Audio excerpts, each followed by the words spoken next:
Turley caught. I've obviously drawn an absolute bunghole. I'll flick you around. So here's my peg. So this is peg 1. Has been a bit of a nightmare, to be honest. That has been very challenging. I've caught really well for the first 2.5 hours on a top kit to my left, and then it's gone a bit iffy and I've just gone to the reeds and I've just caught like steady, but the last hour has been awful.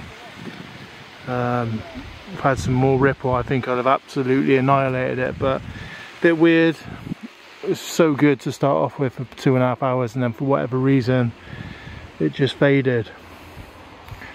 Let's see what we weighed. Neil McKinnon's caught pretty well on peg 5, but other than that it's been a bit of a struggle. I've had 40 on 4, he struggled, 2 and 3, they haven't bothered to weigh, which is unreal. Looks like they're coming round now. So the match is finished, on my way to work, so this is the next day. So I weighed 298 pounds. I thought I had just over 200 pounds. The fish did vary a little bit in sizes, so I went on the edge of caution, put 7 nets in, so didn't want to go over.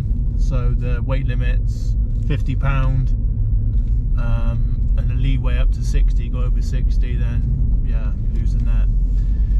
So whatchamacallit, so it's always best to be on the safe side. So first, I would say 2 hours was unreal.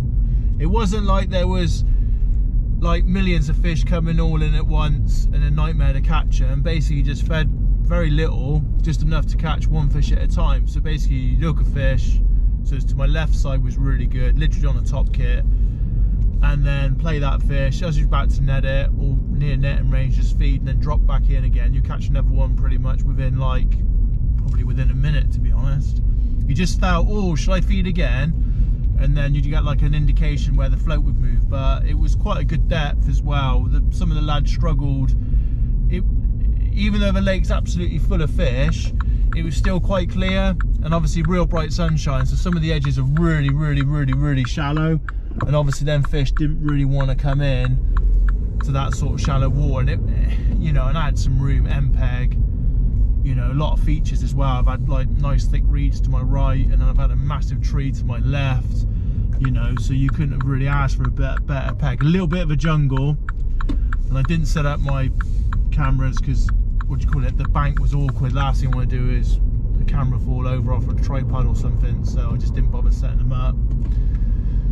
But I thought the video is still worth doing, if that makes sense, because it might help you. So if you ever fish the lake, so at the moment it seems like obviously you need to draw quite well, get the spawning out of the way, and then happy days. But what was strange yesterday, everything seemed to be caught down the edge. I don't know if that's because the fish are coming in to eat the spawn and stuff and the eggs and that, but no one seemed to really catch out. I think Jason Powell caught a few mugging. There was a few muggers out. If I'd have kitted up my like long pole, I just used my margin pole yesterday. If I'd have kitted up my long pole and that, maybe I could have caught a few muggers, but obviously caught enough fish down the edge, so I didn't need to warrant thinking about mugging, to be honest. So basically it was a mugging day and a margin day. I don't think anyone caught like on a top kit +2, which is the normal drill at Pete's Lake, to be honest. So yeah, bait wise, because it's like that sort of funny time of year and that, and the rudd weren't feeding, best bait was just a bunch of maggots. Now normally when you go to Pete's, yeah, there is absolutely millions of rudd, and you just get bitted out. You'd have to feed an astronomical amount of maggots probably to feed the rudd. I don't think you'd do it, to be honest. So therefore yesterday rudd were not an issue at all, so you could get away with like feeding like maggots. So I only had 1.5 pints of maggots, and then I fished like seafood, micro pellets, and then I had some leftover casters from Saturday, so I changed it from maggots to casters, but as in I'd still loose fed casters, but I fished maggots on the Irk. When it went proper iffy, couldn't get no bites after sort of like probably maybe 2.5 hours, I've tried to fish pace down the edge, like longish, like 6 meters. That didn't work. Caught a couple of branches and that. It's funny when you plumb, don't catch anything, and then as soon as you put the rig in, you get a branch. But hey, that's another story. And then I've come into the reeds, obviously knowing that the fish is sort of like potentially just drifting in and out, and basically just toss pot it. So just some casters, micros, because at this point I haven't got very many maggots.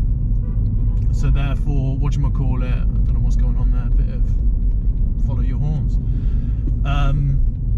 So then I've just used micro pellets, casters, and just fished a bunch of maggots and just toss potted it and just sat there and waited. Also, what was quite important as well, because it's quite deep in them edges, it's probably about 2.5 foot to my right, lifting and dropping. So literally just toss pot some bait in, you lift it up, hold it, and then drop it. And a couple of times the bites were savage. So that was quite a good method. Rig wise, just used a 2.8 Triocore elastic. Used it through a short kit in the end to my left because it was just so savage. With a long kit there was just too much elastic coming out, and unfortunately I did get a few fish that did take me into the bush. Whereas fishing to my right, I had no problems with snags at all, so I can use that as through a long kit, which was decent. Just fished heavyish gear, 022 straight through, and then whatchamacallit, with to my left in the end, I changed from a 022 just to an 020 hook length. Just used a 3-inch hook length and put the bulk right on top of the hook length. So, you know, no finesse whatsoever. When the fish were there and feeding, they were relatively easy to catch. So don't see the point of messing around with light lines, because otherwise you would have got absolutely destroyed. Weights, I had, like I say, 298. Neil McKinnon had 197, I think, on peg 5, which is the end of like the beach. He had like a nice edge, to be fair, like myself, well, a better edge. And then I'm not sure where Jason actually drew, but he's, like I say, caught mugging. After that, it fished really hard. Quite a few people went home early, which is quite surprising. But I feel as soon as these fish finish spawning, which hopefully be the next sort of maybe week, then happy days. It probably undoubtedly be back to normal and loads of bagging. So yeah, hope you've enjoyed the video. I know it's a bit different, like I say, it's more of a vlog than actual video of my match. But yeah, so in short, don't fill it in just because it's a high profile venue. Sometimes just best to just, you know, starve them on the hook, like Neil told me to do, to be fair. So shout out to Neil. And then also whatchamacallit, you know, obviously mugging's worth doing, and maybe a few lads might have caught maybe a bit better of chucking a method feeder against the island. On the grass bank you can do it because there's no big boulders. If you do it like on like the road bank, then you can't get tight to the far bank because there's like great big rocks and stuff, so you probably have to end up fishing like a waggler maybe. So, you know, it's not, I think Pete's not always just a top kit, you know, paradise. There are off days, and obviously yesterday was without doubt an off day. Anyway, I'll catch you soon. Take care. Bye.